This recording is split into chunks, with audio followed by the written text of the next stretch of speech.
Now, the next piece that we're going to perform is really quite special because it's only the second time since I've been here at Brown that we're performing a composition by a student in the orchestra. And it's really an extraordinary piece and an extraordinary accomplishment. So to tell you more about the piece, I'd like to invite up the composer, T. Gotsch.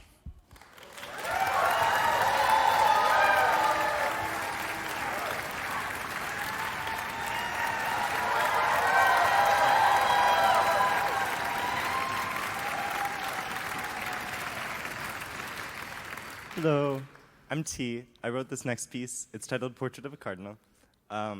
This piece has its roots in a woman who's very, very important for me and for many other people on this campus, I think, and beyond. Her name is Jan Tullis. She was professor in the Earth Sciences department for many years, basically ran the department. She was the matriarch. And she was this really spectacular researcher, scientist, mentor, and just collaborator, and she came to everything with such an intensity and dedication for others.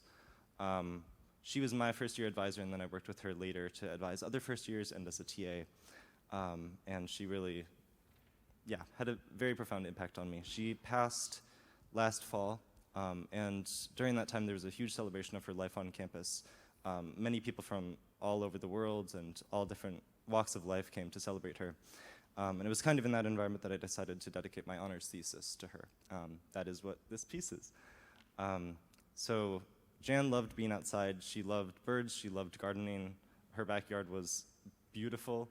And I remember talking with her about birds, and that's what I decided to pull from for this composition, specifically cardinals, because in many traditions, when you see a cardinal, it represents a visit from a loved one on the other side.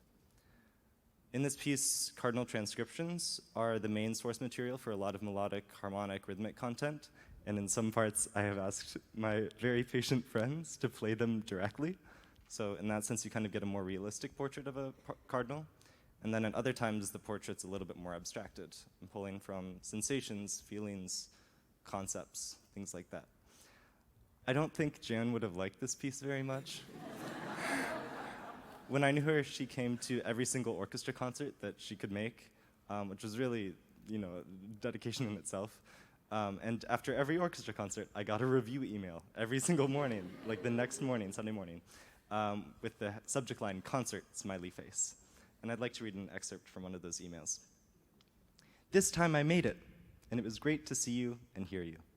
I quite liked the symphony, and it was lovely to have the Brown alum back to sing the piece she had commissioned. And I quite liked the words, but I confess, I really did not like the music, nor the tuneless soprano voice, too close to shrieking. I had worked very hard all afternoon planting street trees, so I left at halftime. We'll head to bed early. See you soon, Jan.